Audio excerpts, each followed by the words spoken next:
আচ্ছা মায়েরা, রামনবমী যখন শুরু হবে আপনাদেরকে বলি, রামনবমী নামটা কেন হলো? ভগবান রামের জন্ম হলো রাম নবমীর দিনে, মানে চৈত্র মাসে শুক্লপক্ষে নবমী তিথিতে ভগবান রামচন্দ্রের জন্ম হলো।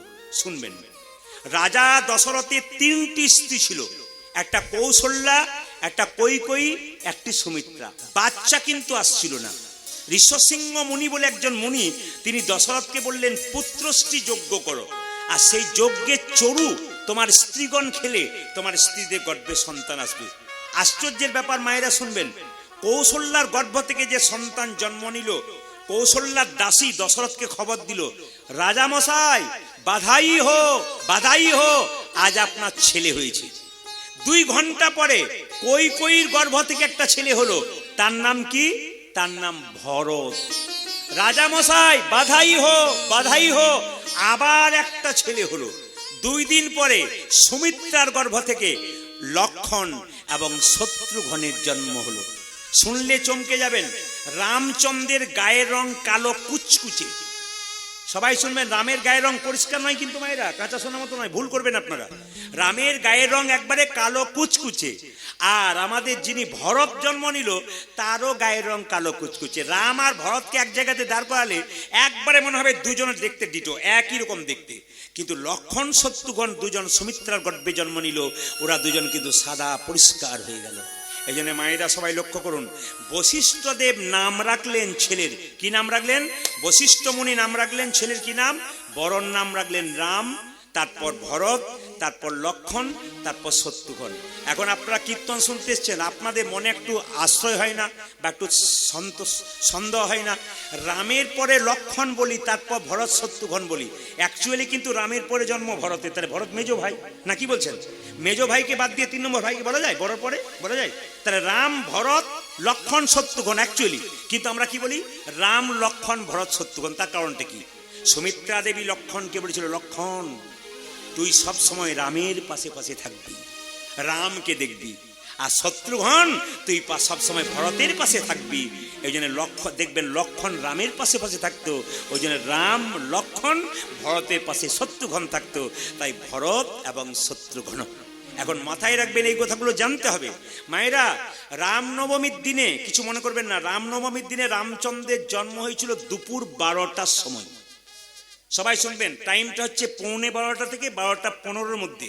এই জন্য রামনবমী যারা পালন করবেন, প্রত্যেকের কাছে নিবেদন রইল, যেদিন রামনবমী পালন করবেন সেদিন কিন্তু আপনারা একাদশী যেমন পালন করেন, বিশেষ করে বেলা 12টা পর্যন্ত নির্জলা থাকলে মায়েদের খুব ভালো, রামের আশীর্বাদ আপনারা পাবেন। কেন বলুন তো? নির্জলা থাকতে হয় বেলা 12টা পর্যন্ত। যদি না পারেন ফল জল খাবেন, যদি পারেন সারাদিন একাদশীর মতো পালন করবেন, আর যদি তাও না পারেন তাহলে আপনাদের বলবো সেদিন আপনারা নিরামিষ আহার করুন, তবু রামনবমী পালন আপনারা করুন। কিছু ভালো লাগুক আর না লাগুক, খাও একটু তিতা, আর ইচ্ছা করুক আর না পড়ুক, পড়ো একটু গীতা। সবাইকে বলবো, বাচ্চাদের গীতা পড়তে বলবেন। পড়াশোনা করবার আগে মায়েদেরকে দায়িত্ব দিলাম, ছোট বাচ্চা যখন পড়তে বসবে একটা গীতা ব্যাগে রাখতে বলবেন, ছোট্ট গীতা। আর বলবেন যে পড়তে পারেন তাকে বলবে আগে গীতাটাকে প্রণাম করো বাবা, তারপর পড়তে বসো। প্রতিদিন বাচ্চাকে শেখাবেন, ও দেখবেন 1 মাস পরে নিজেই প্রণাম করছে, তারপর পড়ছে। আর যদি পড়তে পারে তাহলে একটা করে শ্লোক ওকে পড়তে পাঠান। আমি আপনাদের বলে যাই, বিশ্বে যত বড় বড় পৃথিবীতে মানুষ আছে সবাই কিন্তু গীতা পড়েছে। যারা আপনারা দেখতে পাচ্ছেন টাকার উপরে একজন মহাপুরুষের ছবি আছে, জোরে বলুন। ঈশ্বরচন্দ্র বিদ্যাসাগরের নাকি? হ্যাঁ হ্যাঁ। কার ছবি আছে টাকার উপরে? একটু জোরে বলবেন, নাহলে আমি তো পেরিয়ে যাবো ঈশ্বরচন্দ্র বিদ্যাসাগর বলে। কোনটা বলুন তো? মহাত্মা গান্ধী। আচ্ছা মায়েরা, মহাত্মা গান্ধীর ছবিটা দেখলেন শুধু, কিন্তু বুঝেছেন উনি কে ছিলেন? উনি এলাহাবাদ কোর্টের ব্যারিস্টার ছিলেন। সকালবেলায় ঘুম থেকে উঠে উনি গীতা পড়তেন। ওনাকে কেউ যদি জিজ্ঞেস করতো যে গীতা পড়ো কেন, বলে গীতা আমার মা, আমাকে জন্ম দিয়েছে, উনি আমার মা। আমার দুবরাজপুরে আমি যেখানে বাস করি, নাম করে ফেললাম, কিছু মনে করবেন না, একজন ডাক্তার আছে, ডাক্তারবাবু নাম করবো না, সেই ডাক্তারের খুব কম বয়স, কোনোদিন কিন্তু প্যান্ট শার্ট পরে না, 35 থেকে 40 বছর বয়স। উনি কি করেন জানেন? পাঞ্জাবি এবং পাজামা পরে আসেন, আর প্রত্যেকদিন চিকিৎসা করে 200 রোগী দেখেন। দেখবেন টেবিলটাতে শ্রীমদ্ ভাগবত গীতা নামানো আছে, এবং প্রচুর হাতের যশ, যাকে চিকিৎসা করে তারই রোগ ভালো হয়ে যায়। একবার সুন্দর চিকিৎসা, MBBS ডাক্তার। কিন্তু ওনার কাছে আমি যাই, প্রচুর আমার জিনিসগুলোকে ফ্লো করেন।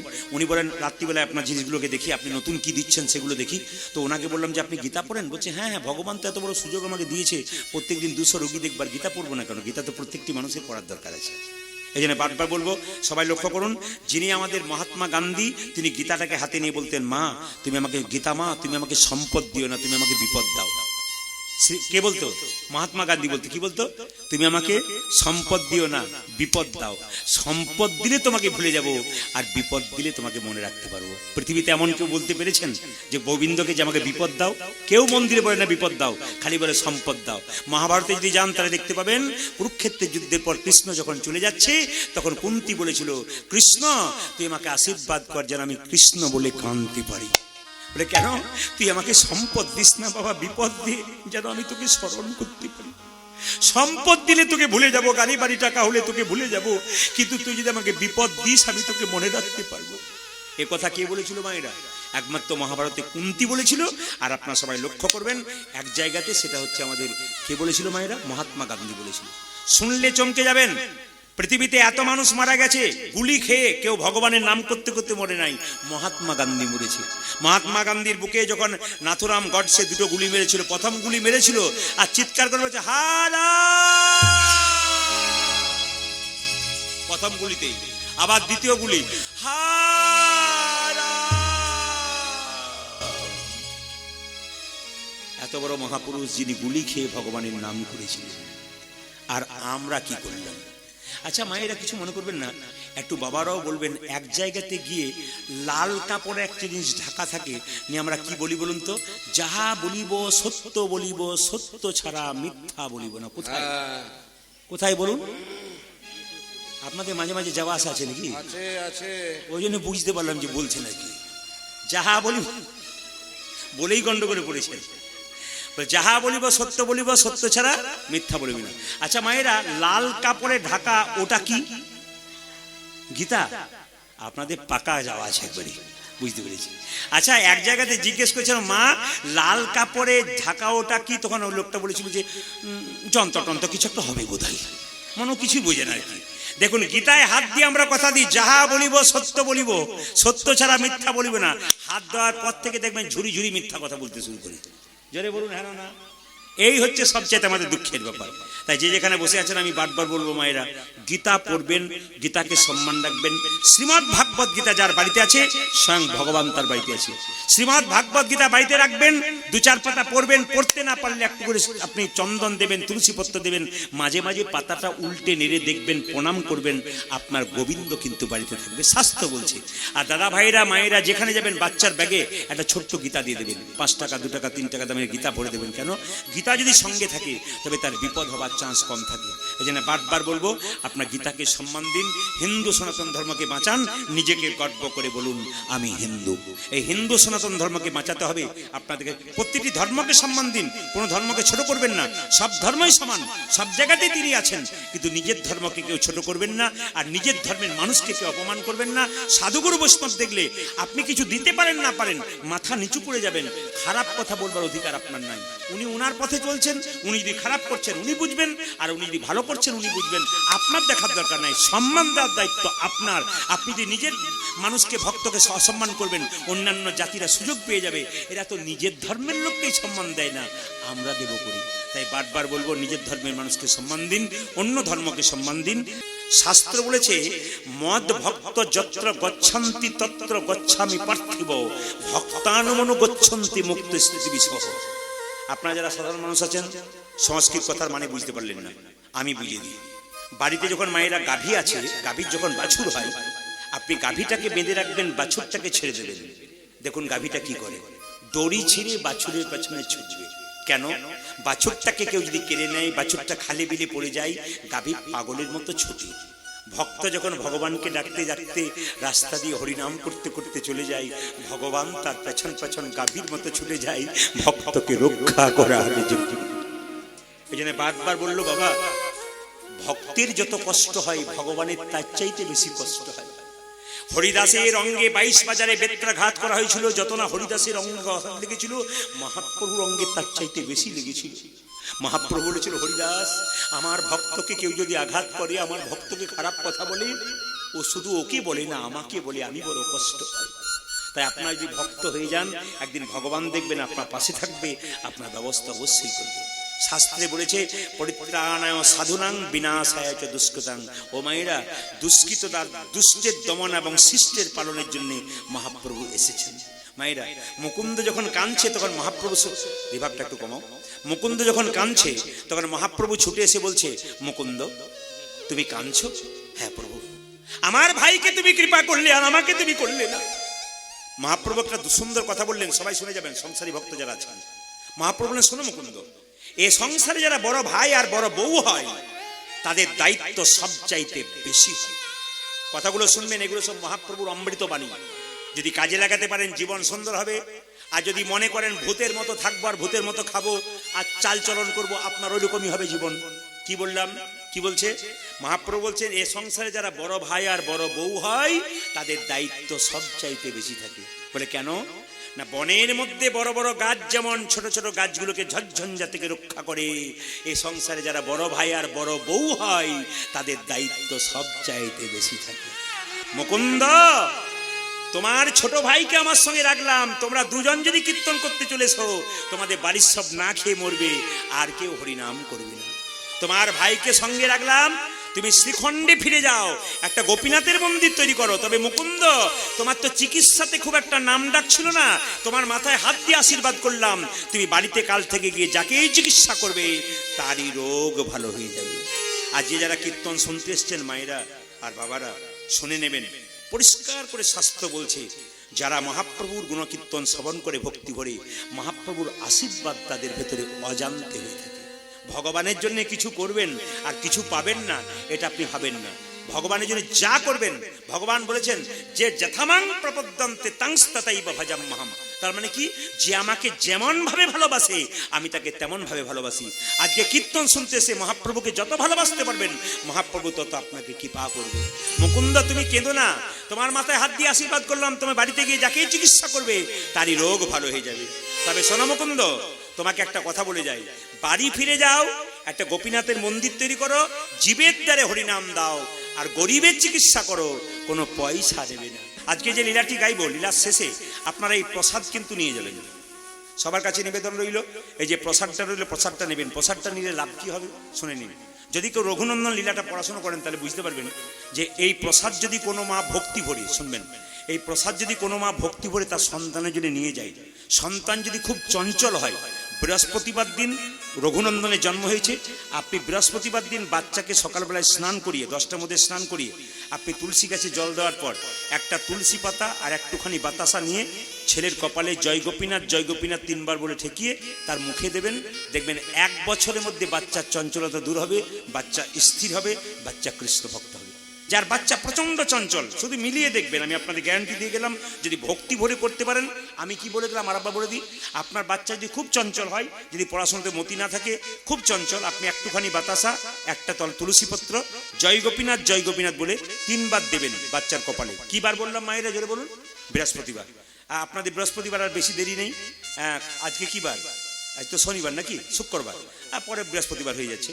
আপনারা দিতে পারবেন প্রথম থেকে। প্রশ্ন করবেন, প্রদীপবাবু একটা বাতাসা 1 বছর তো চলবে না, একটা বাতাসাতে কি করে চলতে পারে? আপনি একটা বাতাসা নিয়ে যাবেন কাপড়ে কোণে, বাবারা পকেটে নিয়ে যাবেন, নিয়ে গিয়ে বাড়িতে কৌটোতে রাখবেন।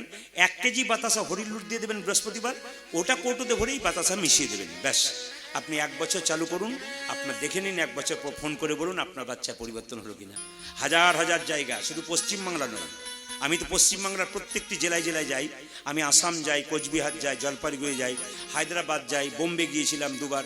আবার লক্ষ্য করুন, আমি বোম্বে গিয়েছিলাম, ত্রিপুরা তো প্রায়ই যাই, পশ্চিমবাংলার বাইরে বিভিন্ন জায়গাতে প্লেনের মাধ্যমে যাই। তো সব জায়গায় দেখতে পাচ্ছি কাতারে কাতারে ভক্ত। কয়েকদিন আগে আমি গিয়েছিলাম একবারে বিশাখাপত্তনম থেকে একবারে রামচন্দ্রের দণ্ডকারণ্য মালকানগিরি, যেখানে আপনি চিন্তা করতে পারবেন না, 200 তাল গাছ ওপরে, পাহাড়ে পাহাড়ে মানুষ বাস করে, গ্রামের নাম নাই, শুধু 1 নম্বর গ্রাম, 2 নম্বর গ্রাম, 3 নম্বর গ্রাম, গ্রামের কোনো নাম নেই, খালি নাম্বার দেওয়া আছে গ্রামে গ্রামে। একটা আসর হচ্ছে, বৃষ্টি হচ্ছে, 15 থেকে 20 হাজার মানুষ কীর্তন শুনছে। ভক্তগণ বলছেন আপনার কীর্তন ইউটিউবে শুনে দেখুন, কাতারে কাতারে ভক্ত এখানে ছুটে আসছে। ওই জন্য আপনাদের কাছে নিবেদন রইল, ভক্ত যদি তৈরি হচ্ছে মহাপ্রভুর কৃপায়, এই প্রসাদ আপনারা শেষে নেবেন। সবার কাছে নিবেদন রইল। প্রথমে প্রস্তাবনা শুরু করি। কি? রঘুনন্দনের জন্মটার কথা একবার বলি। বর্ধমান জেলার শ্রীখণ্ডে দু ভাই, আমি কিন্তু মাঝে মাঝে জিজ্ঞেস করবো কেমন শুনছেন বুঝতে পারবো। বর্ধমান জেলার দু ভাই শ্রীখণ্ডের, বড় ভাইয়ের নাম মুকুন্দ সরকার আর ছোট ভাইয়ের নাম নরহরি সরকার। বড় ভাই কি করে বাবা? বড় ভাই কিন্তু কবিরাজি চিকিৎসা করে, আর ছোট ভাই কি করে? তার সঙ্গে কম্পাউন্ডারি করে। একদিন ছোট ভাই বড় ভাইকে বলছে, দাদা, বলে কি, একবার নবদ্বীপে সেবাসঙ্গনে গেলে হয় না? তখন দাদা বলছে, কি জন্য যাবি? আরে বাবা, মহাপ্রভুর আশীর্বাদ পাওয়ার জন্য যাইব। কত জন ছুটে যাচ্ছে, আমাদের একবার গেলে হয় না? তখন বড় ভাই ছোট ভাইকে বলছে, এখনকার দিনে দেখবেন টোটো, অটো, গাড়ি, কত কিছু আছে যাবার জন্য। তখন তো সব ছিল না, পায়ে হেঁটেই যেতে হতো। বড় ভাই বলছে, তোর মাথা খারাপ হয়ে গেছে? পায়ে হেঁটে তুই শ্রীখণ্ডে যাবি? নবদ্বীপ থেকে পা ফুলে যাবে, আসতে পারবি না। ছোট ভাই বলছে, দাদা, সাধুগুরু বৈষ্ণবের মুখে শুনেছি, কেউ যদি রাস্তা দিয়ে হরিনাম গাইতে গাইতে চলে যায় তবে তার রাস্তা অনেক খাটো হয়ে যায়। বড় ভাই আর কিছু বলতে পারলো না, ছোট ভাইকে নিয়ে চললো কোথায়? শ্রীখণ্ড থেকে একবারে নাচতে নাচতে গাইতে গাইতে চললো নবদ্বীপ সেবাসঙ্গন। সবাই তাকান কিভাবে যাচ্ছে। কৃষ্ণ কেশব কৃষ্ণ কেশব কৃষ্ণ কেশব তাই নাম, রাম রাঘব রাম রাঘব রাম রাঘব রক্ষম। হরে কৃষ্ণ কৃষ্ণ কৃষ্ণ হরে হরে, হরে রাম রাম রাম হরে হরে। কৃষ্ণ কেশব কৃষ্ণ কেশব কৃষ্ণ কেশব তাই নাম, রাম রাঘব রাম রাঘব রাম রাঘব রক্ষম। হরে কৃষ্ণ কৃষ্ণ কৃষ্ণ হরে হরে, হরে রাম রাম রাম হরে হরে। ওনারা কীর্তন করতে করতে যাচ্ছেন, আপনার একটু তালি দেবেন। তালি দিলে কি হয় মায়েরা? বলছে ডান হাতটা হচ্ছে কৃষ্ণ, বাঁ হাতটা রাধা। কোন কোন পণ্ডিত বলছেন যত তালি দেবেন রাধা কৃষ্ণের নাম এখানে হবে। আর কি, যদি হাতের মধ্যে যে রেখা থাকে দুর্ভাগ্য রেখা, যদি হরিনামে তালি দেওয়া যায় দুর্ভাগ্য রেখা আস্তে আস্তে সৌভাগ্য হয়ে যায়। আর কি না, আপনার বাড়িতে যদি বড় গাছ থাকে, গাছের নিচে সন্ধ্যাবেলায় 3 বার তালি দেবেন, 1 2 3, দেখবেন গাছে যত পাখি আছে সব পাখি উড়ে চলে যাবে।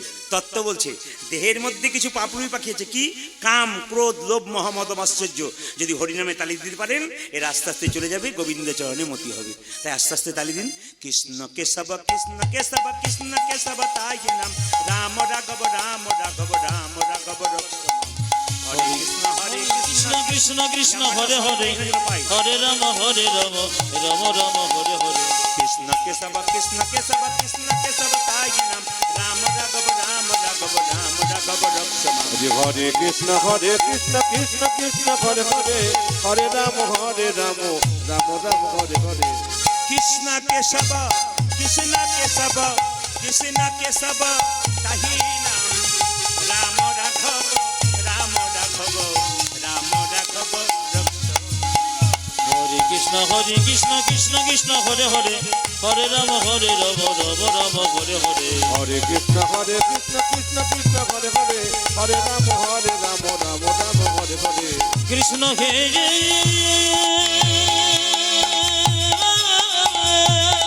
উলধ্বনি।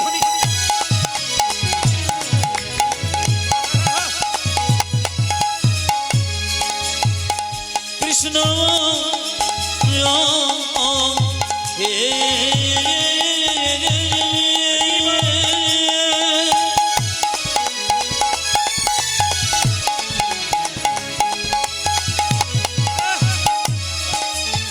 দেখো দাদা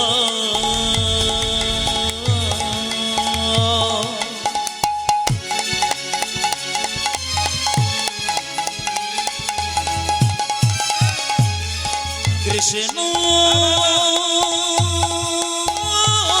কৃষ্ণ হে কৃষ্ণ হে কৃষ্ণ হে কৃষ্ণ হে কৃষ্ণ হে। আচ্ছা মায়েরা, কিছু মনে করবেন না, ক ভাই গেল জোরে বলুন। বাবারা বুঝেছে, আপনাদের মাঝে মাঝে জিজ্ঞেস, 2 ভাই। আচ্ছা দেখুন, 2 ভাই মিলে সেবাসঙ্গনের দরজায় চুপচাপ দাঁড়িয়ে আছে। যে গাছে ফল ধরে সেই গাছের ডালটা নিচের দিকে যায় না উঁচু দিকে যায়? উঁচু দিকে। হ্যাঁ, উঁচু দিকে। না না, আমি যখন বললাম উঁচু দিকে, 2-4 জন বলছে হ্যাঁ উঁচু দিকে যায়। কি ভক্তি ভরে শুনছি, আছে টেস্ট করে দেখছি। জেনে বলেন যে নিচের দিকে না, যে উঁচু দিকে, জেনে বলছে উঁচু দিকে, হ্যাঁ উঁচু দিকে যায়। উঁচু দিকে কোন দিকে যায় মায়েরা? নিচের দিকে। বাহ বাহ। কীর্তন শুনতে গেলে বুঝে নিতে হবে খুব সহজ করে। বলছে যে গাছে ফল ধরে সেই গাছের ডালটা নিচের দিকে যায়। আচ্ছা ভক্ত যারা হয় তাদের ভাবটি কেমন বলুন তো? হরে কৃষ্ণ হরে কৃষ্ণ। সাধুগুরু বৈষ্ণব ভক্তদের স্বভাব দেখবেন, সবাই যে যেখানে থাকবেন হরে কৃষ্ণ। আচ্ছা মায়েরা, একটা সোনার কলসি যতই দামি হোক, একজনের কাছে কিন্তু মাথা নিচু করতে হয়। কার কাছে? হ্যাঁ, বাহ বাহ, খুব সুন্দর বলেছেন। কিন্তু একজন, একটা সোনার কলসি যতই দামি হোক, একজনের কাছে মাথা নিচু করতে হয়। কার কাছে? একটা গ্লাসের কাছে। আপনি কয়েকশো কোটি টাকার মালিক হতে পারেন, যদি গোবিন্দ চরণে মতি না দিতে পারেন, আপনার জীবনে কোনো দাম নেই। আপনি সবাই জেনে রাখুন, আপনারা কি, একটা কলম যতই দামি হোক, তার মধ্যে কালি না থাকলে যেমন কলমের দাম থাকে না, আপনি কয়েকশো কোটি টাকার মালিক হতে পারে, আপনার 10টা কাজ করার লোক থাকতে পারে, কিন্তু আপনার মধ্যে বিবেক বৈরাগ্য না থাকে, ভক্তি না থাকে, আপনাকে মানুষ বলা যাবে না। আপনি পশুকুলে জন্ম নিলে যা অবস্থা, আপনার সেই অবস্থা। পশু যেমন খেলো, কর্ম করলো, ঘুমালো, আনন্দ করলো, আপনার জীবনটা ওই রকমই হয়ে গেল। এই জন্য যারা কীর্তন ভক্ত নয়, কীর্তন ভালোবাসে না, তাদের মাঝে মাঝে যেতে হবে। কোথায় যেতে হবে বলুন তো? নবদ্বীপ, মায়াপুর, বৃন্দাবন যেতে হবে। যত যাবেন, ওদের ভক্তি দেখলে আপনার ভক্তি আপ্লুত হবে। এই জায়গাতে আসতে হয়, এই জায়গাতে বসতে হয়। আমি সব জায়গাতে একই কথা বলি, যে যখন যখন কীর্তন শুনবেন, তখন ভক্তের পাশে বসে কীর্তন শুনবেন। কেন বলুন তো? ভক্ত কীর্তন শুনতে শুনতে দেখবেন আপনি হাতটা তুলে দেবে, আর আপনি পাশে বসে থাকলে আপনারও হাতটা ওর পাশে পাশে উঠে যাবে। আর যদি মায়েরা অভক্তের পাশে বসেন, ও হাই তুলবে মাঝে মাঝে, আপনারও হাই উঠবে, কারণ তো অভক্ত। যেমন দেখবেন প্রসাদ যেখানে খাওয়া হয়, প্রসাদ মায়েরা প্রসাদ পাওয়া হয়, ভক্তের পাশে প্রসাদ পাবেন, উনি দেখবেন প্রসাদটা পাওয়ার সময় কপালে ঠিকই জনার্দন জনার্দন বলে প্রণাম করে তারপর খাবে। আর যদি অভক্তের পাশে খান, ও ঘরেও যেমন খায়, ওইখানেও তেমন খাবে। পাতা পেয়েছে কিনা নিতাই গো হরি বল করেছে। আর যারা ভক্ত মানুষ, তারা কি করবে? ঠিক প্রসাদটা এরকম করে মুখে কপালে দিয়ে জনার্দন জনার্দন বলে প্রণাম করে তারপর খাবে। কিছু নিয়ম আছে সংসারে, সংসারকে সুখের করতে গেলে সবাই তাকানবে মায়েরা। এই জন্য আচ্ছা দেখবেন, কিছু মনে করবেন না, এই যে সংসারের কথা বললাম, কমিটি অনেককে বলে, দাদা কীর্তন শুনতে যাবেন না, আর বলবেন না সংসার করেছি। অনেকে বলেন, দেখবেন অজুহাত। আমাদের হিন্দুদের 3টে হাত আছে, একটা ডান হাত, বাঁ হাত, একটা অজুহাত। দেখবেন কীর্তন শোনার রাতে কীর্তন শুনতে যাবেন না, আর বলবেন না সংসার করেছি। আচ্ছা সত্যি কি সংসার করেছেন? হাত তুলে দোকান তো, কে কে সংসার করেছেন? सब ब्रह्मचारी नाकि कोई नहीं संसार किया, सब सन्यास बन गया किया, हाथ तो उठाई। এই জন্য তো শাস্ত্র বলেছে, সংসার সুখের হয় পুরুষের গুণে। দেখুন পাওয়ার, দেখুন যে ঘুমোচ্ছিল সে বল না, সংসার সুখের হয়। 2-4 জন বাবা মনে মনে ভাবছে, এতদিন পরে আপনি আমাদের হয়ে বলেছেন। কেউ বলে না সংসার সুখের হয় পুরুষের গুণে নয় মা, সংসার সুখের হয় রমণীর গুণে। গুণবান স্বামী যদি থাকে তার সঙ্গে, হ্যাঁ গুণবান স্বামী যদি তার সঙ্গে থাকে, তাহলে কিন্তু নিতাই গৌর বলছে, সে কিন্তু সংসার সুখের। এক হাতে তালি বাজে না, দুজনকে ভালো হতে হবে। এই যে সবাই লক্ষ্য করুন, মুকুন্দ সরকার আর নরহরি সরকার দুজন যখন এরকম দাঁড়িয়ে আছে, ভক্ত যদি কাই মনে কোনো বাঞ্ছা করে, ভগবানের সাধ্য নাই সেই বাঞ্ছা নাহি পুরে। সবাইকে বলে রাখলাম, মন্দিরে গিয়ে একই কথা বারবার প্রত্যেক দিন বলুন। 1 বছর বলার পর মিলিয়ে নেবেন আমার কথাটা, আপনার মনের ইচ্ছা পূর্ণ হয়েছে। তারপরে মন্দিরে গিয়ে বলবেন, আমার 4টা বাস হয়ে যাক, 6টা গাড়ি হয়ে যাক, মোটরসাইকেল, এটা বলবেন না। ভক্ত কি চাই? মন্দিরে গিয়ে ভক্তি চাই। ভগবানের কাছে কিছু চাইতে নাই মা, যে চাই সে অল্প পায়, আর যে চাই না এত পাই ভাবতে পারে না। মন্দিরে গিয়ে আমরা ঢুকলেই খালি কি বলি বলুন তো? গাড়ি দাও, বাড়ি দাও, মেয়ের বিয়ে দাও, ছেলের চাকরি দাও। ভগবান হচ্ছে, আমাকে বলছিস কেন? আমি তো জানি তোর কি আছে না আছে, আবার বলার কি দরকার আছে? আমি তো অন্তর্যামী, তুই বসলেই তো বুঝে নেবো তোর কি আছে না আছে। এই জন্য ভগবানের কাছে চাইতে নাই। সুদামা চেয়েছিল ভগবানের কাছে, কিচ্ছু চাইনি, এত পেয়েছিল যে ভাবতেই পারেনি। ওই জন্য ভগবানের কাছে চাইবেন না, বসবেন। কেন? ভক্তি দেবেন। ভক্তি যার কৃষ্ণ তার সর্বশাস্ত্রে কয়, ভক্তি না থাকিলে কৃষ্ণ দেখিলেই। খালি ভক্তি দিন, কিচ্ছু চাইবেন না। উনি তো জানেন আপনার কি আছে না আছে। মুকুন্দা নরহরি দাঁড়িয়ে আছে, মহাপ্রভু শিবাসকে বলছে, শিবাস 2 ভাই আমাকে দেখবার জন্য এসেছে, চলো না গঙ্গার ধার দিয়ে একটু কীর্তন করতে করতে চলে যাই, ওরা 2 ভাই আমাকে দেখুক। সবাই তাকান, মহাপ্রভু ভক্তের ইচ্ছা পূর্ণ করবার জন্য সুরধ্বনি গঙ্গার তীর দিয়ে কীর্তন করতে করতে চলে যাচ্ছে, আর মুকুন্দা নরহরি মহাপ্রভুকে দেখছে কিভাবে? সুরধ্বনি তীরে, সুরধ্বনি তীরে মহাবিলাস সমবয় বালক সঙ্গে। আজি সুরধ্বনি তীরে মহাবিলাস সমবয় বালক সঙ্গে। সুরধ্বনি তীরে তীর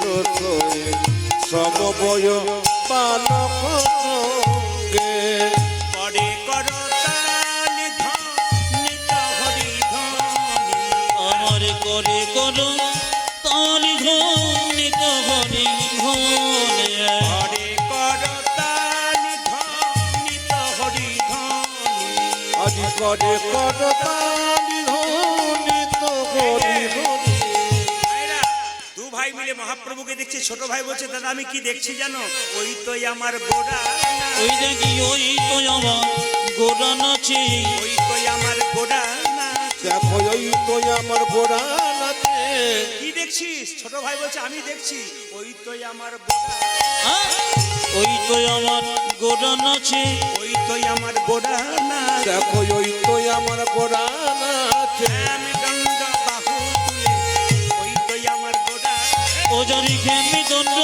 বাহু তুলে ওই তো আমার গোড়া নাচে আমি দণ্ড বাহু তুলে ওই তো আমার গোড়া নাচ। আজি হ্যাঁ আমি দণ্ড বাহু তুলে ওই তো আমার গোড়া নাচে যারা সামনে ভক্ত বসে আছেন ওনার কথা প্যাঁচগুলো বুঝতে পারবেন। ছোট ভাই বলছে আমি দেখছি গোড়া নাচছে, বড় ভাই বলছে না না আমি দেখছি আরেকজন নাচছে, ওই তো গোড়াই নাচে। ওই তো গোড়া নাচে ছোট ভাই বললো আমি দেখছি ওই তো গোড়া নাচে, বড় ভাই বলছে না না আমি দেখছি ওই তো গোড়াই নাচে, ওই তো গোড়াই নাচে, আজি ওই তো গোড়াই নাচে ওই তো গোড়াই নাচে। আমার ওই তো গোড়া নাচে অন্তরে যার শ্যাম নাচে বাইরে গোড়াই, ওজারি অন্তরে জরে সামনে নাচে বাজের গোড়া নাচে অন্তরে যার শ্যাম নাচে বাইরে গোড়াই নাচে। আজি অন্তরি তার শ্যাম নাচে বাইরে গোড়াই নাচে স্বরধ্বনি তীরে তীর মহাদিল সমবয় বালক সঙ্গে সর ধরে তেরে তের মহাবিলাসয় সমময় বালক সঙ্গে ছোট ধনের তেরে তের মহাবিলসয়ে সমবয় বালক সঙ্গে আচ্ছা মায়েরা কিছু মনে করবেন না, এইদিকে যখন ভগবানকে ডাকবেন তখন ভগবান আপনাকে মাঝে মাঝে ধাক্কা মেরে দেখবে, ভয় খেয়ে যাবেন না। যদি সোনার দোকানে যান বালাকে বিক্রি করতে মালা করবার জন্য, সোনার দোকানদার পরীক্ষা করে দেখবে সোনার মধ্যে কতটা সোনা আছে কতটা খাদ আছে। যখন ভগবানের মন্দিরে যাবেন গোবিন্দের নাম শুনতে, ভগবান আপনাকে পরীক্ষা করবে তুমি আমার কতখানি হয়ে এসেছো। এই যে আপনারা এতজন কীর্তন শুনতে এসছেন, আপনারা শুনছেন, ভগবান পরীক্ষা করছেন যে তোমরা আমার কতখানি হয়ে এসছো তাই দেখবো। দেখুন লক্ষ্য করুন মাইরা, শ্রীবাস যখন দেখলো দাঁড়িয়ে আছে, মহাপ্রভু বলল প্রভু তাহলে কি করব? শ্রীবাসকে মহাপ্রভু বলল শোনো, ওদের মধ্যে যে ছোট ভাই তাকে বলে দাও সে সারা জীবন আমার সঙ্গে কীর্তন করবে, আমার সঙ্গে সঙ্গেই থাকবে। বলছে বড় ভাইকে কি বলবো? বড় ভাইকে বলে দাও সে আমার 100 জন্ম সঙ্গ পাবে না। ভালো করে শুনলেন তো? এখানে দু ভাই কীর্তন শুনতে এসছে, একজন মহাপ্রভুর কৃপা পেল, একজন পেল না। যে পেল তার তো আনন্দ হবে, যে পাবে না তার কত কষ্ট হবে। তো শ্রীবাস বলছে কি করে বলবো ছোট ভাই কৃপা পাবে বড় ভাই পাবে না? মহাপ্রভু বললো আমি যা বললাম তাই বলে দাও, যে ছোট ভাই তাকে বলে দাও সারা জীবন আমার সঙ্গে কীর্তন করবে, আমার সঙ্গে থাকবে, আর যে বড় ভাই তাকে বলে দাও সে আমার 100 জন্ম কৃপা পাবে না। যেই না শ্রীবাস এসে বলছে এই যে তোমাদের মধ্যে ছোট ভাইকে আমি, কি নাম? আমার নাম নরহরি সরকার। তোমার জন্য প্রভু বলেছে তুমি সারা জীবন প্রভুর সঙ্গে থাকবে, মহাপ্রভুর সঙ্গে কীর্তন করবে। বড় ভাই বলছে আমার জন্য কি বলেছে? সঙ্গে সঙ্গে শ্রীবাস বলে তোমার জন্য বলেছে তুমি 100 জন্ম কৃপা পাবে না, 100 জন্ম সঙ্গ পাবে না। যেই না বড় ভাইকে বলেছে উনি বড় ভাই নাচতে শুরু করেছে, জয় গৌর জয় গৌর। শ্রীবাস ভাবছে লোকটার মাথা খারাপ হয়ে গেল বোধ। কেন বলুন তো? যাকে বললো 100 বছর কৃপা পাবে না সে নাচতে শুরু করেছে জয় গৌর জয় গৌর জয় গৌর। শ্রীবাস বলছে হ্যাঁ গো মুকুন্দ, প্রভু তোমাকে বললো 100 জন্ম কৃপা পাবে না, তুমি নাচতে শুরু করেছো গৌর গৌর বলি। আমাকে যদি বলতো তাহলে আমি বিষ খেয়ে আত্মহত্যা করে দিতাম। এ কথা শুনে মুকুন্দ বলছে শোনো শোনো শ্রীবাস, প্রভু যদি বলতো কোন জন্মে সঙ্গ পাবো না তাহলে না হয় আমি বিষ খেয়ে আত্মহত্যা করে দিতাম। প্রভু বলেছে 100 জন্ম সঙ্গ পাবো না, 100 জন্ম না হয় গৌর গৌর বলি কেঁদে বেড়াবো। যখন 100 জন্ম পেরিয়ে যাবে 101 জন্মে প্রভুর সঙ্গ পাবো। 101 জন্মে প্রভু সঙ্গ পাবো, 1 জন্মে প্রভুর সঙ্গ পাবো। 100 জন্মে প্রভু আহারে আমি সঙ্গ পাবো 100 জন্ম কেঁদে বেড়াবো, এক জন্মে প্রভু সঙ্গ পাবো।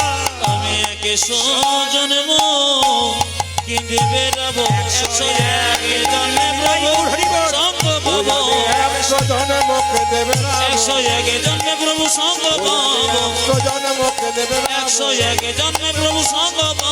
101 জন্মে প্রভুর সঙ্গ পাবো।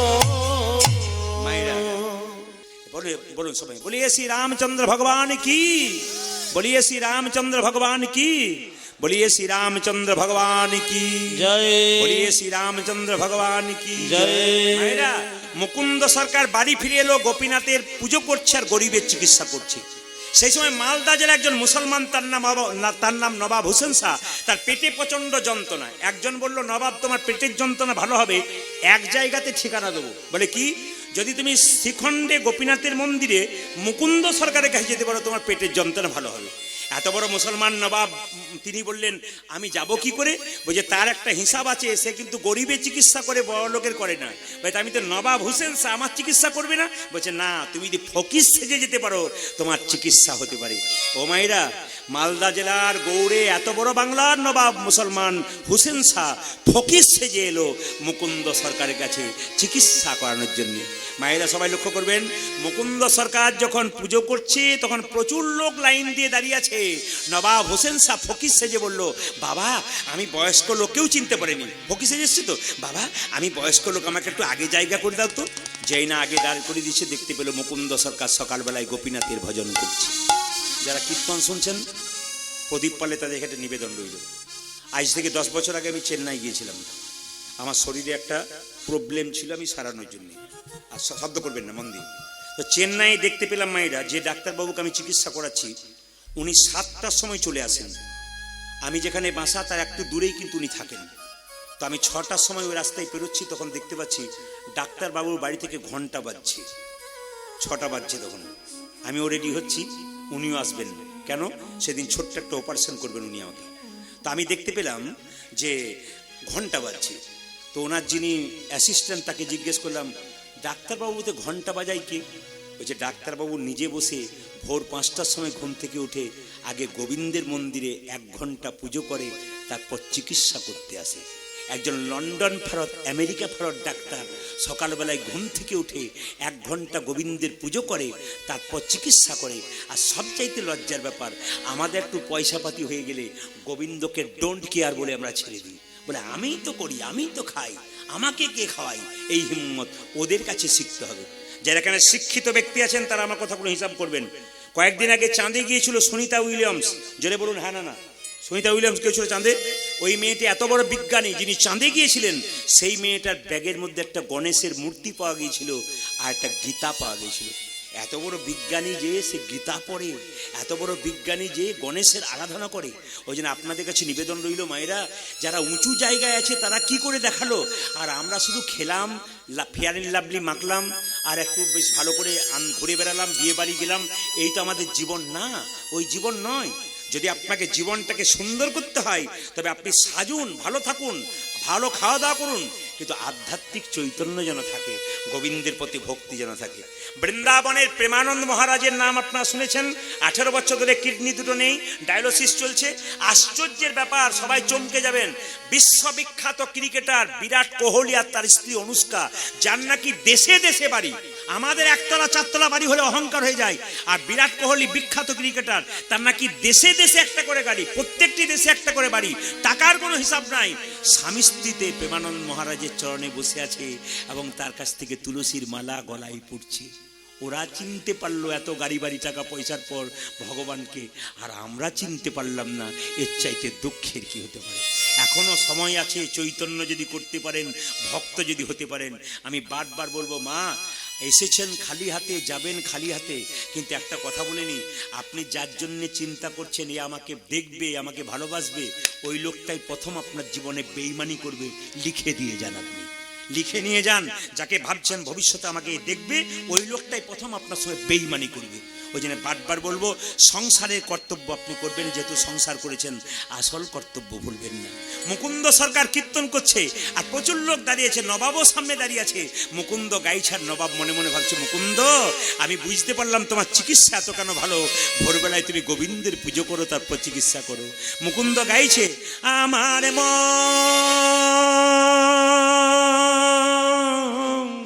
ওই আমার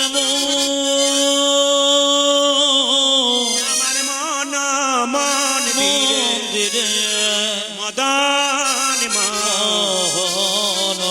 দাঁড়াবে গো আসি ডাকি ওই আমার মন্দিরে মদন মোহন দাঁড়াবে গোসি ডাকি আমার মন মন্দিরে মদন দাঁড়াবে গো আসি ডাকি।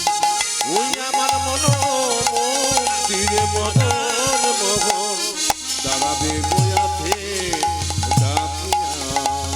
কাঁদিয়া কাঁদিয়া তব নাম লইয়া, কাঁদিয়া কাঁদিয়া তব নাম লইয়া কাঁদিয়া কাঁদিয়া তব নাম লইয়া, কাঁদিয়া কাঁদিয়া তব নাম লইয়া। নয়ন জলে গো ভাসাইয়া, আমি কাঁদিয়া কাঁদিয়া তব নাম লইয়া নয়ন জলে বুক ভাসাইয়া। আমার মন মন্দিরে মদন মোহন দাঁড়াবে গো আসি ডাকিয়া। ওই আমার মন মন্দিরে মদন মোহন দাঁড়াবে বয়াতে ডাকিয়া। আপনাকে ডাকছি, আপনি আসুন। এই যে চশমা পরে ওই যে আপনাকে ডাকছি। বসেছেন, আপনাকে ডাকছি, এদিকে আসুন। না না, আপনাকে নয়, মুকুন্দ সরকার নবাবকে ডাকছি। এইদিকে এইদিকে, যে চশমা পরে এইদিকে, এই টাকা নবাব হোসেন এসে বলছে, বাবা আমাকে ডাকলে? হ্যাঁ হ্যাঁ, কি নাম, কি নাম তোমার? আমার নাম হুসেন ফকির। নবাব বুঝতে দেয় না, নবাব এসছে, আমার নাম হুসেন ফকির। কি হয়েছে তোমার? আরে আমার জাতির বিচার নেই, দেখবো কি হয়েছে। না, আমার পেটে বড় যন্ত্রণা। দেখি দেখি দেখি দেখি, জামাটা খোলো তো। বাংলার নবাব মনে মনে ভাবছে, জামা আমি খুলবো, রোগ যদি ভালো না হয় দেখবে আমি কি এসেছি। আরে ভাবছো কি, জামা খোলো। প্রচুর লোক লাইন দিয়ে দাঁড়িয়েছে। যেই না নবাব হোসেন সাহেব ফকির সেজে জামাটা খুলেছে, অমনি মুকুন্দ কবিরাজ বলল, এবার মাটির বারান্দাতে গড়াগড়ি দিয়ে দাও। নবাব মনে মনে ভাবছে, কালের কাল বর্ষাকাল, হরিণে চাটে বাঘের গাল, নেহাত বেকায়দায় পড়েছি, রোগ যদি ভালো না হয় বেটা বুঝতে পারবে কে এসেছি। আমি সোনার ছপ্পট খাট ছাড়া শুই না, আর তুমি ধুলায় গড়াগড়ি দিতে বলছো? আমি রোগের জন্য সব। আরে ভাবো কি, গড়াগড়ি দাও। যেই না নবাব হোসেন সাহ ফকির সেজে ধুলোতে গড়াগড়ি দিয়েছে, অমনি চমকে উঠে বলল, কবিরাজ। বলে কি, আপনার এখানে ওষুধ দেওয়া থাকে নাকি? বলে কেন? যেই না গড়াগড়ি দিলাম, আমার অর্ধেকটা পেটের রোগ ভালো হয়ে গেল। মুকুন্দ বলল, ভক্তদেরকে দিতে দিতে হয়তো ওষুধের কিছুটা পড়ে গেছে মাটিতে, তোমার কাজ লেগে গেছে। দেখি দেখি দেখি দেখি, হাঁ করো তো। যেই না হাঁ করেছে, আসল ওষুধটা দিয়েছে, আর মুকুন্দ সরকারের ওষুধে নবাবের পেটের রোগ ভালো হয়ে গেছে। নবাব চিৎকার করে বলল, মুকুন্দ। মুকুন্দ বলল, কার এত বড় সাহস যে আমার নাম ধরে রাখছে? নবাব বলল, আমি সারা বাংলার নবাব হোসেন শাহ। নবাব আপনি? হ্যাঁ, আমি তোমাকে পরীক্ষা করতে এসেছিলাম, তুমি কত বড় কবিরাজ। সত্যি তুমি বড় কবিরাজ, তোমাকে এখানে রাখবো না, তোমাকে মালদাতে নিয়ে যাবো আমি। রাত্রিবেলায় মুকুন্দ সরকার মহাপ্রভু মন্দিরে কেঁদে বলছে, প্রভু তুমি তো গরিবের চিকিৎসা করতে বলেছিলে, কেন তুমি বড় লোকের বাড়িতে, মুসলমানের বাড়িতে নিয়ে যাবে? আমি মুসলমানের বাড়িতে যাব কি করে প্রভু? রাত্রিবেলায় মহাপ্রভু আকাশবাণী করে বলছেন, মুকুন্দ, ঈশ্বর যা করে তা, জোরে বলুন, ঈশ্বর যা করে তা। এখন তো মঙ্গলের জন্য বলছেন, যদি বৃষ্টি নেমে যায়, ঈশ্বর যা করে তা। আপনারা বলছেন মঙ্গলের জন্য, আর যারা কীর্তন করাচ্ছে তাদের কি অবস্থা? আচ্ছা, আপনার ছেলে যদি পরীক্ষায় ফেল মেরেছে, যদি গিয়ে বলি ঈশ্বর যা করে তা মঙ্গলের জন্যই করে, আপনার কি অবস্থা? না না, শুনে নিন, যে যেখানে বসে আছেন, এমন এমন জায়গা আছে কীর্তন করতে যাই, মায়ের গল্প বলি, দু চারটা কম বয়সের মেয়ে দেখছি কাঁদতে কাঁদতে হুঁকড়ে হুঁকড়ে মাটিতে পড়ে যায়, ওর মাথায় জল দিতে হয়। জিজ্ঞেস করা হয় উনি এমন হলেন কেন না, আপনি যখন মায়ের গল্প বলছিলেন ওর একটি মাত্র ছেলে ক্লাস 9-এ পড়তো, একটি ছেলে মরে গেছে, মা শোনার পর থেকে আছাড় খাচ্ছে, আপনার কথাগুলো শুনে খুব কাঁদছে। ঈশ্বর যা করে তা উনি কষ্ট পাবেন না, কিন্তু সত্যি জেনে রাখবেন মায়েরা, ঈশ্বর যা করে তা মঙ্গলের জন্যই করে। একটু প্রমাণ দেখে নিন। এক রাজা আর মন্ত্রী প্রত্যেক দিন বনে যায় শিকার করতে, সবাই তাকাবেন। রাজা মন্ত্রী যাচ্ছে, যেতে যেতে মন্ত্রী খালি কথায় কথায় বলে ঈশ্বর যা করে তা মঙ্গল। চুপ কর! খালি ওই একই কথা, ঈশ্বর যা করে তা। মন্ত্রীকে বারবার বকাবকি করে রাজা। একদিন রাজার মন্ত্রী যাচ্ছে মায়েরা, যেতে যেতে ঈশ্বর যা করে মঙ্গলের জন্য করে। রাজা যেতে যেতে পায়ে জলে পাথরে হোঁচট, আর যেই না হোঁচট খেয়েছে মন্ত্রী বলছে ঈশ্বর যা করে তা মঙ্গল। চুপ কর বেটা, চুপ কর! আমি হোঁচট খেলাম, রক্ত বেড়ে চাল, আমার মঙ্গলের জন্য হলো। মন্ত্রী বলছে ঈশ্বর যা করে তা মঙ্গলের জন্য করে। রাজা বললো বেটাকে বন্দি কর, বন্দি কর। আমার খাচ্ছে আর আমাকে বলছে যে মঙ্গল করে, বন্দি কর। মন্ত্রীকে বন্দি করে রাজা একাই বনে গেল। গভীর বনে গিয়ে দেখতে পেল একটা মা কালীর মন্দির। প্রত্যেক দিন মানুষ বলি দেওয়া হয়, কাউকে পাই না, আজকে রাজাকেই পেয়েছি। মায়েরা রাজাকে ধরে যেই না, চিনে না তো যে রাজা বটে, এখন ধরে যে না খুঁটোই ভরেছে, জয় মা। আচ্ছা, আপনারা তো ছাগল বলি দেন, জোরে বলুন তো মায়েরা, ছাগলটা যে বলি দেন, ছাগলের পায়ে যদি খুঁত লেগে যায় তাহলে বলি হয়? জোরে বলুন, বলি হয়? তবে কিছু মনে করবেন না, যে যেখানে বসে আছেন যারা রাগ করবেন না, কেউ বৈষ্ণব শাস্ত্র বললো ছাগল বলি দেবেন না, কেন বলুন তো? আমার যদি মা হয়, গরুরও মা হবে, ছাগলেরও মা হবে। ভগবান এই মা কালী হচ্ছে বিশ্ব জননী, বিশ্ব মাতা, সে ছাগলের মাংস খায় না। ছাগল তার পুত্র, ছাগল তার কন্যা, তার মাংস কোনদিন খায় না। আসলে ছাগলের মাংস আমরা খাই, কেন বলুন তো? সবাই লক্ষ্য করুন। আমার পাশের বাড়িতে মা কালী পুজো হচ্ছে, একটি মেয়ে বলছে প্রদীপ বাবা, বলে কি অন্য বছর একটা পাঁঠা দিই, এবছর 3টে দিলাম। 3টে কেন? এবছর আমার 3টে বেয়াই, 3টে বেয়ান, আরো লোক আসবে, তাই 3টে দিলাম। মানে ও কিন্তু মাকে দেয় নাই, বেয়ানের জন্য দিয়েছে। মানে জামাইয়ের নামে কাটলো হাঁস আর সবাই মিলে খেলো মাছ, নাকি নাকি বলছে? ওই মায়ের নামে কাটে কিন্তু নিজে সবাই খায়। সবাই লক্ষ্য করুন মায়েরা, যেই না রাজাকে বলি দিতে গেছে আর যেই না দেখেছে বের কর বের কর, পায়ে খুব বের কর। এখন রাজা যখন দৌড়ে পালিয়ে গেল ভয়ে, মন্ত্রীকে বলছে, মন্ত্রী বলে কি তুমি যা বলেছো ঠিকই বলেছো, ঈশ্বর যা করে তা মঙ্গলের জন্য করে। মন্ত্রী বলছে বেঁচে গেছে বলে ভাগ্যে পায়ে খুঁত হয়েছিল, বেঁচে গেলাম, নইলে মরে যেতাম, আজকে নিতাই করে হরি বলে যেতাম। মন্ত্রী বলছে শুধু তোমার মঙ্গল করেছে তা নয়, আমারও করেছে। বলে কেন? আজকে আমি যদি তোমার সঙ্গে যেতাম, তুমি না হয় হোঁচট খেয়েছি বলে বেঁচে গিয়েছিলে, আমি তো হরি বল হয়ে যেতাম। তাহলে ঈশ্বর যা করে তা মঙ্গলের জন্য করে। সবাই লক্ষ্য করুন, মুকুন্দ সরকার নিয়ে গেল নবাবকে, নবাব নিয়ে গেল মুকুন্দ সরকার কোথায়? একবারে সোজা গৌড়ে, মালদাতে। মুসলমান নবাবের বাড়িতে গিয়ে মুকুন্দ একটা সুন্দর কথা বললো, আমি তোমার বাড়িতে থাকতে পারি, 3টে নিয়ম পালন করতে হবে। বলে কি? না তোমার বাড়িতে আমি প্রথম হচ্ছে একটা গোপীনাথের মন্দির তৈরি করো। নবাব বললো করে দেবো। আচ্ছা, যেন গরিবের চিকিৎসা করতে পারি? হ্যাঁ করতে পারবো। আর যেন গোবিন্দের গুণগান করতে পারি? বলছে হ্যাঁ করে দেবো। মুকুন্দ সরকার গান গাইছে মায়েরা। মুকুন্দ সরকার মন্দিরে বসে ভগবানের রূপের কথা গাইছে। আমি একটা রূপের পদ গাইবো, যদুনাথ দাসের, শুনবেন ভালো করে। এই পদটি গাইছে, আর নবাবকে একটা মেয়ে পাখা করছে। সেই পাখাটা ছিল তাল পাতার পাখা, তার মধ্যে কতগুলো ময়ূরের পালক।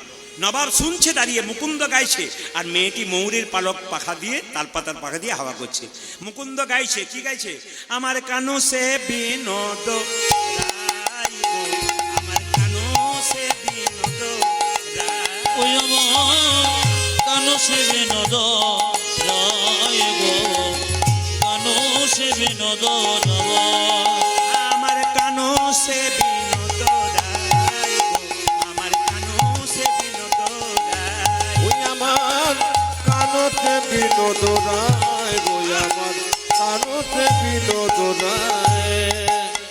বিনোদ ললাটে বিনোদ তিলক, বিনোদ গোপাল বিনোদ তিলক, বিনোদ ললাটে বিনোদ তিলক, বিনোদ ললাটে বিনোদ তিলক, বরিহা বরিহা বিনোদ উড়িছে তাই গো, আমার বিনোদ উড়েছে তবাই, আমার কানো সে বিনোদ রায় গো, কানো সে বিনোদ রায়, ওই আমার কানতে বিনোদ রায়, আমার কানতে বিনোদ রায়।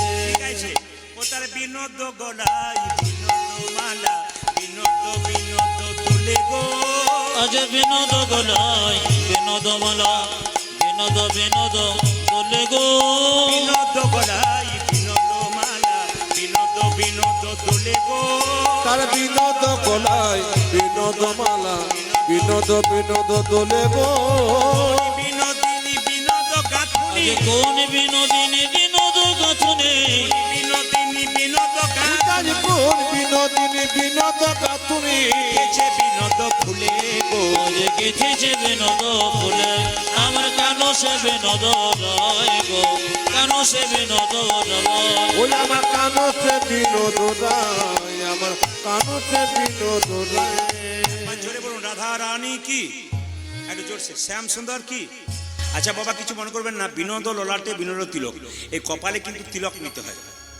তিলক যদি না নেন তাহলে ব্রহ্মবৈবর্ত পুরাণ বলছে যদি আপনি প্রত্যেকদিন পুজো করছেন না সবাই শুনবেন এই যে প্রত্যেকদিন বাড়িতে গোবিন্দের মন্দিরে পুজো করছেন লক্ষ্মীর পুজো করছেন গোটা পুজোটাই বেকার যদি আপনি তিলক না করতে পারেন আপনারা মনে মনে ভাবছেন এতদিন পুজো করলাম বেকার হ্যাঁ হ্যাঁ একবারে কেন বলতো ব্রহ্মবৈবর্ত পুরাণ পরিষ্কার করে বলছে যদি কপালে তিলক না নেওয়া যায় তাহলে দান যজ্ঞ নাম কীর্তন কিচ্ছু হয় না তাহলে প্রশ্ন করবেন তিলক নেবেন বলে হ্যাঁ কিন্তু তিলক নিলে একটা লজ্জার ব্যাপার কি বলুন তো অন্য সমাজের ধর্মের মানুষরা ওরা নিজেদের ধর্ম পালন করবে ওদের কোনো অসুবিধা নেই কেউ ঠাট্টা করে না কিচ্ছু না আর আমাদের যদি কোনো মেয়ে একটু তিলক করে পাশের বাড়ির মেয়েটি বলবে বাবা হারাধনের বইয়ের কি ঢং দিদি তিলক করেছে মালা পরেছে কিন্তু শুনে নিন যে এখানে বসে আছেন একবারে মন দিয়ে শুনবেন হরি ভক্তি বিলাস পড়ুন বিভিন্ন গ্রন্থ পড়ুন দেখবেন পরিষ্কার বলছে কি বলছে মায়েরা এই যে আপনারা মাছ মাংস খাচ্ছেন যারা তারাও মালা পড়তে পারেন যারা খাচ্ছেন না তারাও পড়তে পারেন প্রশ্ন করবেন মাছ মাংস খেলে মালা পরা যায় বলে হ্যাঁ পরা যায় আর মাছ মাংস না খেলেও পরা যায়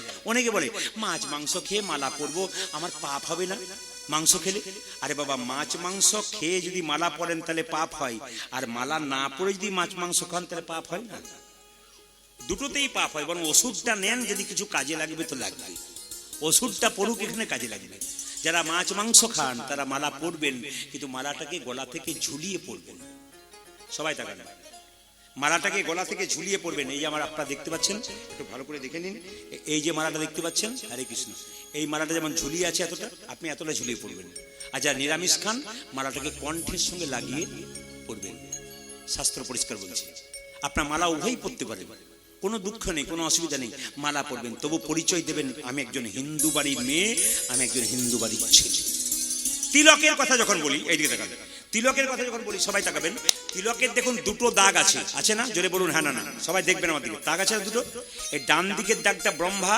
পাশের দাগটা কি মহেশ্বর আর মাঝখানে ফাঁকাটা বিষ্ণু যার কপালে ব্রহ্মা বিষ্ণু মহেশ্বর আছে তার আবার দুঃখের কি আছে মা কপালে রাখতে যদি মনে করেন লোকে আমাকে ঠাট্টা করবে এটাই তো হিন্দু জাতির সবচাইতে লজ্জার ব্যাপার আর হিন্দুদের পতন হচ্ছে কেন বলুন তো আমরা নিজেদের বিবেক জাগাতে পারি না মালা পড়লে নাকি আমরা ভক্ত হয়ে যাব যদি আমার ছেলে ঘর থেকে বেরিয়ে যায় মালা পড়লে সাধু হয়ে যায় এই চিন্তাতে ছেলেকে কৃষ্ণ নাম করতে অনেক মা দেয় না কিন্তু জেনে নেবেন যে মায়ের গর্ভে কৃষ্ণ ভক্ত সন্তান সন্ততি হয় জানবেন তার গর্ভটা রত্ন গর্ভ আর যে মায়ের গর্ভে ডাকাত সন্তান হয় চরিত্রহীন সন্তান হয় ওই মায়ের গর্ভটা রাক্ষসের গর্ভ পরিষ্কার জেনে নেবেন মায়ের আচার বিচারের উপরে সন্তান জন্ম হয় আমি আগেই বললাম মাটি যদি হয় খাঁটি তবে সোনার ফসল ফলে বাবা মা হলো মাটি বাবা হলো বীজ যদি মাটি ভালো হয় আর বীজ যদি ভালো হয় গাছ ভালো হবে না কি বলেছে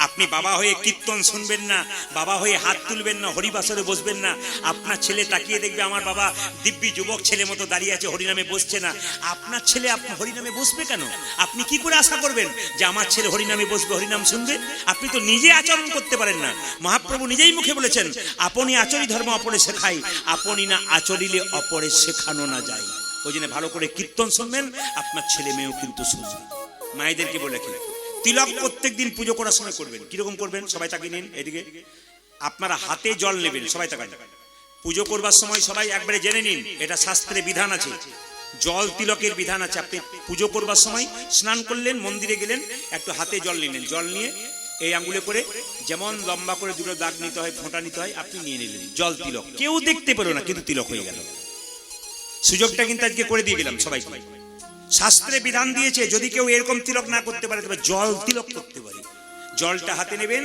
এরকম করে নিয়ে তিলক করে নেবেন, জল তিলক, কিন্তু কেউ দেখতে পাবে না আপনার কপালে একটা তিলক হয়ে গেল, কিন্তু পুজোটা আপনার পরিপূর্ণ হয়ে গেল। যদি মনে করো ওই তিলক নিতে পারবো না, একটা ফোঁটা নেবো, তাই তুলসী গাছে জল দেওয়ার পর তুলসী গাছের নিচে যে মাটিটা রয়েছে আপনি এই আঙ্গুলে করে তিলকটা নেবেন।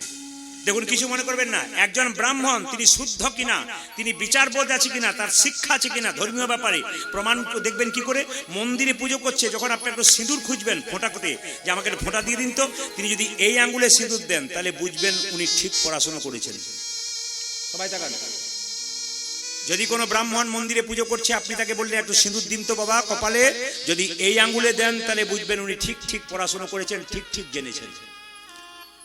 আর যদি আপনার বাড়িতে কেউ মারা যায়, তার কপালে তিলক করে শ্মশানে পাঠাতে হয়, কোন আঙ্গুলে দেবেন? তর্জনী। কথাগুলো মাথায় রাখবেন, জীবনে লাভ হতে পারে যদি আইনে চলতে পারেন। আপনি নিজে যখন নেবেন কোন আঙ্গুলে নেবেন? মধ্যমা। আপনি যখন ভগবান কৃষ্ণের চরণে তুলসী চন্দন দেবেন, অনামিকা। এই আঙ্গুল থেকে কিন্তু গুরু মন্ত্র শুরু হয়েছে। যারা দীক্ষা নিয়েছেন দেখবেন, আমার কথাগুলো বিচার করুন, এই আঙ্গুল থেকে কিন্তু দীক্ষা মন্ত্র শুরু হয়েছে। আপনি ভগবানের চরণে যখন তিলক দেবেন এই আঙ্গুলে দেবেন, ভগবানের কপালে ফোঁটা দেবেন এই আঙ্গুলে দেবেন, এই আঙ্গুলটা টাচ থাকবে। একটা বাতাসা দেবেন এই আঙ্গুল টাচ থাকবে, একটা তুলসী পত্র দেবেন এই আঙ্গুল দুটো টাচ থাকবে। যদি এই আঙ্গুলটা টাচ থাকে তবে আপনার পুজো পাঠ কিন্তু শাস্ত্র অনুযায়ী ঠিক হচ্ছে। এই আঙ্গুলে কাকে দেবেন? ভাইয়ের কপালে দিলাম ফোঁটা, জমের দুয়ারে পড়ল কাঁটা, যমুনা দেয় জমকে ফোঁটা, আমি দিই আমার ভাইকে ফোঁটা, যমুনার ফোঁটা পেয়ে জম হলো চিরজীবী, আমার ফোঁটা পেয়ে আমার ভাই হলো দীর্ঘজীবী। এই আঙ্গুলে দিতে হয়। মায়েরা, মুকুন্দ সরকার গান গাইছে, আর যেই না কি গান গাইছে মায়েরা, ও তার বিনোদ গলায় বিনোদ মালা, বিনোদ বিনোদ দোলে গো, আজ বিনোদ গলায় বিনোদ মালা, বিনোদ বিনোদ দোলে গো, বিনোদ গলায় বিনোদ মালা, বিনোদ বিনোদ দোলে গো, আজ বিনোদ গলায় বিনোদ মালা, বিনোদ বিনোদ দোলে গো। কোন বিনোদিনী বিনোদ গাথুনি, কোন বিনোদিনী বিনোদ গাথুনি, বিনোদিনী বিনোদ গাথুনি, কোন বিনোদিনী বিনোদ গাথুনি, গেছে বিনোদ ফুলে গো, জেগেছে যে বিনোদ ফুলে, আমার কানো সে বিনোদ রায় গো, কানো সে বিনোদ রায়। ওই আমার কানো সে বিনোদ রায়, কানো সে বিনোদ রায়। বিনোদ কোটিতে বিনোদ ধতি, বিনোদ বিনোদ সাজে গো, বিনোদ কোটিতে বিনোদ ধতি, বিনোদ বিনোদ সাজে গো, বিনোদ কোটিতে বিনোদ ধতি, বিনোদ বিনোদ সাজে গো, বিনোদ কোটিতে বিনোদ ধতে, বিনোদ বিনোদ সাজে গো। বিনোদ চরণে বিনোদ নুপুর, বিনোদ চরণে বিনোদ নুপুর, বিনোদ চরণে বিনোদ নুপুর, বিনোদ চরণে বিনোদ নুপুর, বিনোদ বিনোদ বাজে গো, বিনোদ বিনোদ উলুধ্বনি উলুধ্বনি, আমার কানো সে বিনোদ রায় গো, কানো সে বিনোদ রায়। আজ কানো সে বিনোদ রায়, কানো সে বিনোদ রায়।